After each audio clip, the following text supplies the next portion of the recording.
جب چاروں طرف پروٹوکول ہوتا ہے ٹھکا ٹھک تو سلوٹ ایسے ہوتے ہیں، تو وہ بندہ جو ہے نا وہ دوسری مخلوق جو اس سے نیچے ہوتی ہے، جس میں ماضی میں وہ ہوتا ہے، کب جب وہ اسکول کالج میں پڑھ رہا ہوتا ہے وہ عام مخلوق کے اندر شامل ہوتا ہے۔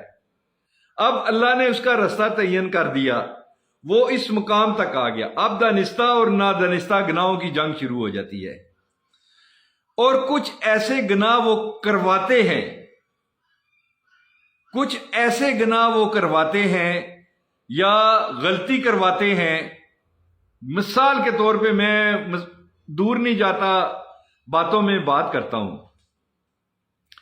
شاید ہم یہ سمجھتے ہیں اقتدار میں آنے کے بعد کہ ہمارا ہر دن جو ہے نا ہماری اپنی مرضی کا ہوگا، اللہ کی اس کے اندر کوئی مرضی نہیں ہوگی۔ میں یہاں پاکستان کی ہسٹری کے بارے میں بتاؤں گا، کیونکہ اب میں پاکستان کی طرف آنا چاہ رہا ہوں۔ پاکستان کے اندر جتنے بھی لوگ برسر اقتدار آئے، قائد اعظم کے جیب کے کھوٹے سکوں سے لے کے جتنے بھی وزیر اعظم جرنیل آئے، ایوب خان آیا، اب وہاں دو مارکے شروع ہوئے، فاطمہ جناح کا اور ایوب خان کا۔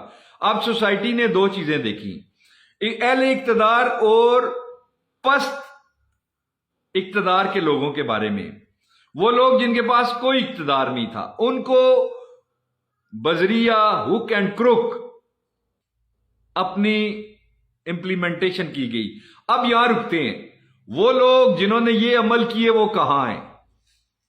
جنہوں نے فاطمہ جناح کے ساتھ عمل کیا، جنرل ایوب وہ آج دنیا میں نہیں ہے، آج اس کا بیٹا گور ایوب بھی دنیا سے چلا گیا۔ یہ مکافات عمل ہے۔ کیا آپ سمجھتے ہیں کہ اللہ تعالیٰ نے ان لوگوں کو چھوڑ دیا ہوگا؟ نہیں چھوڑا ہوگا۔ یہ مکافات عمل ہے لوگوں کے لیے، لیکن ہم سبق نہیں سیکھتے۔ پھر آئیے ذوالفقار علی بھٹو کے اوپر۔ ذوالفقار علی بھٹو بھی ایک مارشلائی آدمی تھا۔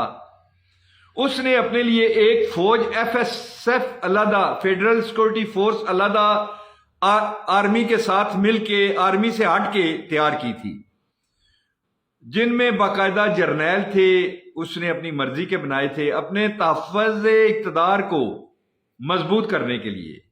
لیکن امریکہ کو ایک آنکھ نہ بھایا۔ رضا شاہ پہلوی کتنا بڑا ایران کا شہنشاہ تھا، وہ فارغ ہو گیا۔ انور سادات فارغ ہو گیا۔ یہ ہسٹری میں آتے ہیں۔ اب پاکستان میں کر رہا ہوں، اب پاکستان کے اندر جنرل مشرف کدھر گیا؟ مکے دکھانے والی سرکار۔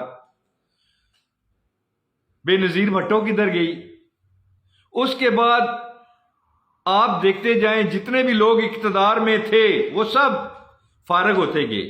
اب آ گیا ہمارا دور جو ماضی بننے جا رہا ہے، جو ماضی بننے جا رہا ہے، جن میں لوگ ہمیں اچھے انداز سے بھی یاد کریں گے اور غدار کے نام سے بھی یاد کر سکتے ہیں اور کچھ اور طریقے سے یاد کر سکتے ہیں۔ یہ نسل در نسل ایک سلسلہ چلتا آئے گا، لیکن ہم عبرت حاصل نہیں کرتے۔ اس دور کے اندر جس طرح مشرقی پاکستان علیحدہ ہوا، سیم وہی کنڈیشن پاکستان کے اندر ایک لاگو کر دی گئی۔ گھروں سے بچیوں کو اٹھایا گیا۔ آج تک لڑکیاں جیل کے اندر ہیں۔ ایک شخص جس کے اوپر کوئی پرچے مقدمے نہیں ہیں، ان پہ جھوٹے مقدمات اور پرچے بنائے گئے، کوئی بھی زائد بکر ہو شخص۔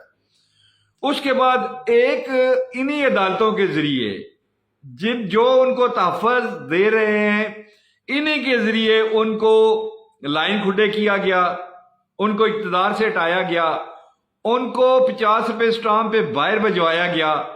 آج کل پرسوں ہم نے دیکھا ان کے لیے جو پروٹوکول تھا، پولیس کے SP کے لیول کے لوگ ہاتھ میں ہاتھ زنجیر بنا کے، اور ہماری نظر میں ہمیں آپ نے کہا نا جی کہ یہ چور ہیں، عوام کو آپ نے کہا نا، اب وہی ادارے جو ان کو چور کہہ رہے تھے، آج وہی ادارے ان کو تحفظ دے رہے ہیں۔